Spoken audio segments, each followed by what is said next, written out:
కలియుగములో. ఇప్పుడున్న స్థాయిలో మహావిష్ణువు, గణపతి, హనుమంతుడు, పరమశివుడు, లలితా పరమేశ్వరి, మహావిష్ణువు, ఈ 5 తత్వాలలో ఏ దేవుడినైనా భక్తి శ్రద్ధలతో ఆరాధించి వారికి తగిన పూజలిగిన చేస్తే వారికి మంచి ఫలితాలు ఉంటాయి. చాలామంది చిత్రపటాలు కూడా ఈ 5 పెట్టుకుంటే మంచి ఫలితాలు ఉంటాయి. ప్రతి ఇంట్లో మీకు లక్ష్మీ కటాక్షము దొరకాలంటే లలితా పరమేశ్వరి, లలితాదేవి చిత్రపటం ఉండి తీరాలి. అంత గొప్పది లలిత. చిత్రపటాలు ఉండొచ్చు ఇండ్లల్లో, విగ్రహాలు అనేది నిత్యానుష్ఠానపరులకు మాత్రమే ఉండాలి.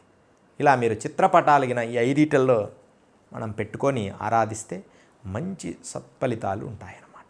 కలియుగంలో ఉండే అద్భుతమైన దేవతామూర్తుల విధి, వారిని మనం ఎలా ఆరాధించాలి? మరి కలియుగంలో ఉరుకుల పరుగుల జీవితంలో ఎట్లాంటి ఆరాధన చేయాలి? నిత్యానుష్ఠాన విధి ఏమిటి?